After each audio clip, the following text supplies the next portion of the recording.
प्रयास करना। ऐसा दूध अगर प्राप्त हो जाए, के पत्ते से दूध कटोरी में लेकर मात्र बेलपत्री के पत्रे से एक एक बूंद, अगर दूध आप एक बूंद अगर ज्यादा ना मिला हो, एक चम्मच भी अगर आपको दूध देसी गाय का मिल गया हो, बेलपत्री के पत्ते से तुम्हारे घर के अंदर अगर शिवलिंग है या मंदिर में शिवलिंग है या तुम्हारे नजदीक में कोई शिवलिंग है, उस पर बूंद बूंद एक एक बूंद अगर शिवलिंग पर दूध समर्पित कर रहे हो, श्री शिवाय नमस्तुभ्यम, नमः शिवाय या षडाक्षर मंत्र ओम नमः शिवाय या 33 अक्षर का मंत्र महामृत्युंजय मंत्र, इसका स्मरण कर कर शिव जी पर देसी गाय का दूध समर्पित कर कर इस बेलपत्री को अशोक सुंदरी वाली जगह पर अगर आप समर्पित कर देते हैं, फिर आप जिस भी चीज के लिए अप्लाई करें, मेरा देवाधिदेव महादेव आपका हाथ पकड़कर खींचकर आगे बढ़ा ही दे। शिव महापुराण की कथा तो ये तक कहती है कि अगर जिंदगी में कोई नशा करने वाला व्यक्ति हो ना, बहुत दारू का नशा या चिलम का नशा या चरस का नशा या अन्य अन्य नशे ज्यादा करता हो, और कोई नशे से युक्त अगर व्यक्ति है, बहुत नशेला व्यक्ति है, बहुत नशे में डूबने वाला अगर कोई व्यक्ति है, तो शिव महापुराण की कथा तो यहाँ तक कहती है कि बेलपत्र के बीच वाले पत्ते पर, बेलपत्र के अगर बीच वाले पत्ते पर गौ माता का घृत, गाय के दूध से बना हुआ घी अगर बीच वाले पत्ते पर लगाकर शंकर भगवान को समर्पित करा जाए, और वही पत्ते को उठाकर, उसी पत्ते को उठाकर भगवान शिव जी का कृति वशिष्वर नाम लेकर, अगर वही पत्ता उठाकर कोई बहुत नशे में धुत अगर व्यक्ति रहता है, और उस व्यक्ति को प्रत्येक सोमवार को एक पत्ता गाय के घी का बीच वाली पत्ती पर लगाकर शिव को चढ़ाकर कृति वशिष्वर नाम भगवान का धारण कराकर उस पत्ते को वापस लाकर नशा करने वाले व्यक्ति को अगर ज्यादा से ज्यादा 11 सोमवार भी अगर वो पत्ता खिला दिया, तो वो धीरे धीरे नशे से दूर होता चले जाता और उसका नशा छूटते चले जाता। मान लो तुम किसी कार्य के लिए जा रहे हो, 5 बार 6 बार तुम उस कार्य के लिए होकर, या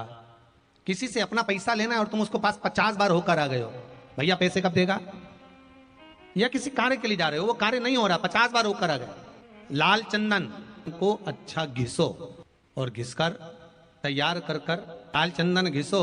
और घिसकर बेलपत्री के ये दोनों भाग हैं, दोनों पत्तियां जो नीचे की हैं, इसमें उस चंदन को लगा लीजिए। अगर किसी से आपको पैसा लेना है, वो नहीं दे रहा, या कोई काम है या जॉब है या नौकरी है या उसके लिए, या कोई विद्याध्ययन का कोई कार्य है, कोई स्कूल में पढ़ाई कर रहे हो और वो कार्य नहीं हो रहा, 5 बार 6 बार करके देख लिया नहीं हो रहा, तो ये दोनों पत्तियों पर लाल चंदन लगाओ। लाल चंदन लगाने का मतलब ये नहीं कि जरा सी तुम बिंदी लगा दो, लाल चंदन जो घिसा है उसको पूरी पत्तियों पर अच्छे से फेरना है, उस लाल चंदन को लगा लीजिए। और महाराज बीच की पत्ती में थोड़ा सा घृत, घृत मतलब गाय का घी, गौ माता के दूध से माखन से निर्मित उस घी को बीच की पत्ती में थोड़ा सा लगा लीजिए। और जो अशोक सुंदरी वाली जगह है, ये शिवलिंग है, ये जलाधारी पर रखा हुआ है, ये गोल जलाधारी है, यहां से पानी नीचे गिरता है, ठीक है, ऐसे होता ना शिवलिंग। तो शंकर भगवान का पूरा परिवार शिवलिंग के आसपास में होता है। शंकर भगवान के 13 बच्चे हैं। कितने बच्चे हैं शिव जी के? 13 बच्चे, पूरे 13 के 13 बच्चे और धर्म पत्नी शिव जी की शिवलिंग के आसपास में है। जैसे ये जो गोल जलाधारी है, ये माता पार्वती जी का हस्त कमल है।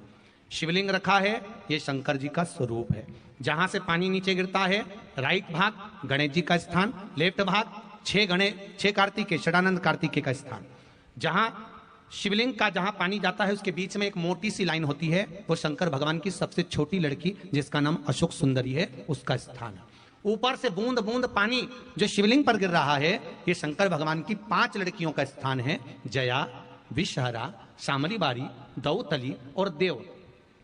ये शंकर जी की 5 बेटियां हैं जो भगवान शंकर के ऊपर पानी की एक एक बूंद गिराती हैं महाराज। तो शिव जी की जो सबसे छोटी लड़की है अशोक सुंदरी, उस अशोक सुंदरी वाली जगह पर इस बेलपत्र को प्रदोष के दिन या सोमवार के दिन आप घी वाली बेलपत्र को अशोक सुंदरी वाली जगह पर रखकर, ये जो चंदन लगी हुई बेलपत्र है, इसका मुख ऐसा सीधा की सीधा रखोगे तो गणेश जी की ओर हो जाएगा, षडानंद कार्तिकेय की ओर हो जाएगा। अपनी कामना कर कर जिससे धन लेना है, पैसा लेना है या जो कार्य निकालना है वो नहीं निकल रहा, बहुत प्रयास कर लिया, अदालत में 50 बार हो जाए, काम नहीं हो रहा, तब इस बेलपत्र का प्रयोग करना, बाबा से विनती करना और विनती कर कर वापिस सजाना। केवल 2 प्रदोष या 2 सोमवार कर लीजिए, बाबा आपकी मनोकामना पूर्ण कर देगा। उस बेलपत्र का सुख प्राप्त। घरत का भाग अशोक सुंदरी की ओर होना चाहिए, नीचे की ओर, नहीं तो मालूम पड़े तुम ऊपर उल्टा रख दो उसको। जिसके घर में संपदा की कमी होती है, जिसके घर में कर्जा बढ़ जाता है, लक्ष्मी नहीं आती, बहुत टेंशन की जिंदगी जीता है मनुष्य, व्यापार चल नहीं रहा, बहुत तकलीफ का जीवन चल रहा होता है, तो आज भी नियम है महाराज कि सोमवार, शुक्रवार, ये 2 वार ऐसे हैं, इन 2 वार को यदि कटोरी में थोड़ा सा शहद रखकर, मधु रखकर यदि लक्ष्मी जी का स्मरण किया जाए और माता लक्ष्मी जी का स्मरण कर कर एक लाल पुष्प उस कटोरी के सम्मुख में माता लक्ष्मी का नाम लेकर रखा जाए और बाद में वही शहद, वही मधु और वही पुष्प सोमवार का दिन और शुक्रवार के दिन लक्ष्मी का पूजन कर कर, स्मरण कर कर, दूसरे दिन शुक्रवार के दिन पूजन करें, शनिवार के दिन उस मधु का, उस पुष्प का विसर्जन करें, सोमवार के दिन पूजन करें लक्ष्मी जी का स्मरण कर कर, और मंगलवार के दिन अगर विसर्जन करें, 5 या 7 सोमवार या शुक्रवार को यदि आप मधु का भोग लक्ष्मी जी को लगाना प्रारंभ कर दें, शिव का नाम स्मरण कर कर, तो उसके घर में कभी संपदा की कमी नहीं होती, लक्ष्मी उस संपदा को बढ़ाओगे। 5 सोमवार पूर्ण होंगे, अगर करो तुम्हारा दुख है वो समाप्त जरूर। अगर कष्ट का जीवन चल रहा हो, तकलीफ की जिंदगी चल रही हो, या तो 5 सोमवार या 7 सोमवार हाथ में दुर्वा, मान लो ये तुमने दुर्वा ले ली, हाथ में दुर्वा, एक बेलपत्र, और उसी हाथ में अपने घर का भरा हुआ 1 लोटा जल, पहले रखना है दुर्वा, फिर रखना है बेलपत्र, उसके बाद में हाथ में 1 लोटा जल, और दोनों हाथों का स्पर्श करते हुए जो अपना पूजन का कक्ष होता है घर के अंदर का, उस पूजन कक्ष की साक्षी में अपने कुल देवता, पितृ देवता और अन्य देवताओं का स्मरण करते हुए, बाबा बहुत दुखी हूँ, बहुत तकलीफ में हूँ, बहुत कष्ट में हूँ, बाबा को अपने मन का भाव करते हुए, हृदय से प्रार्थना करते हुए अपने घर के मंदिर से निकलकर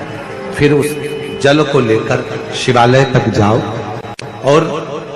दक्षिण की ओर खड़े होकर उत्तर की ओर मुख कर कर जल समर्पित करो। बेलपत्र और दुर्वा दोनों को अशोक सुंदरी वाली जगह पर चढ़ा दीजिए। अशोक सुंदरी की जगह तो सबको मालूम है ना। चढ़ा हुआ थोड़ा सा जल लेकर आओ, घर के दरवाजे पर उसका छींटा दे दो, लेपन कर दो, और बाबा से 5 सोमवार नियम से आप दुर्वा, बेलपत्र और जल का प्रयोग अगर करोगे, 5 सोमवार पूर्ण होंगे, जो तुम्हारा दुख है वो समाप्त जरूर होगा, शिव करुणा जरूर। सोमवार के दिन भगवान शंकर को अगर जल चढ़ाया जाता है तो हमारे घर में शीतलता का अनुभव होता है। अंतर्गत पहुंची और एक प्रकाश नजर आ रहा है। स्वप्न में ऐसा लगा कि मंदिर में गई और एकदम उजाला दिखा। समझ लेना कि तुम्हारा दुख कोई बड़ा था। मेरा शंकर स्वप्न में आकर याद कर कर तुम्हें काट कर जा। हार चुके हम जिंदगी से, वो कटी ही नहीं रहा। थोड़ा ठीक होता फिर दुख आता, फिर ठीक होता फिर दुख आता। तो शिव और शक्ति का स्मरण करो। बेलपत्री के पेड़ के नीचे जब भी घी का दिया लगाने जाओ तो 2 बाती एक ही दिए के अंदर, एक चावल का दाना उसमें डालकर अपनी कामना कर कर फिर जलाओ। 3 या 4 सोमवार करके देख लो क्या जा। मान लो कोई ऐसा दुख आ ही गया कि वो कटने का नाम ही नहीं ले रहा। श्रावण के महीने में केवल शंकर जी की आराधना होती है, और भादों के महीने में शंकर भगवान, पार्वती मैया, गणेश जी, सदानंद कार्तिकेय जी, अशोक सुंदरी, भगवान शंकर की पांचों बेटियां जया, विषहरा, श्यामली बारी, दौतली, देव, ये सब प्रसन्न होती है। ये फुलेरे में जो मालाएं लगती हैं, ये फुलेरे में जो फूल की मालाएं लटकाई जाती है, ये भगवान शंकर की बेटियों के भाव से। प्रयास करना, दूध अगर प्राप्त हो जाए, के पत्ते से दूध कटोरी में लेकर मात्र बेलपत्री के पत्रे से एक एक बूंद, अगर दूध आप एक बूंद अगर ज्यादा ना मिला हो, एक चम्मच भी अगर आपको दूध देसी गाय का मिल गया हो, बेलपत्री के पत्ते से तुम्हारे घर के अंदर अगर शिवलिंग है या मंदिर में शिवलिंग है या तुम्हारे नजदीक में कोई शिवलिंग है, उस पर बूंद बूंद एक एक बूंद अगर शिवलिंग पर दूध समर्पित कर रहे हो, श्री शिवाय नमस्तुभ्यम, नमः शिवाय, या षडाक्षर मंत्र ओम नमः शिवाय, या 33 अक्षर का मंत्र महामृत्युंजय मंत्र, इसका स्मरण कर कर शिव जी पर देसी गाय का दूध समर्पित कर कर इस बेलपत्री को अशोक सुंदरी वाली जगह पर अगर आप समर्पित कर देते हैं, फिर आप जिस भी चीज के लिए अप्लाई करें, मेरा देवाधिदेव महादेव आपका हाथ पकड़कर खींच कर आगे बढ़ा ही दे। तुमरुका जी बाच रहे हैं उसको, जिन तुमरुका जी का घोड़े का मुंह है, शरीर सुंदर है, मनुष्य का है, देवऋषि नारद जैसी वीणा है उनके हाथ में, एक हाथ में करताल है, वो तुमरुका जी, वो तुमरुका जी जो शिव महापुराण की कथा को कर रहे हैं, बाच रहे हैं, सुना रहे हैं। अब शंकर की कथा में मन एक भक्त का जब लगता है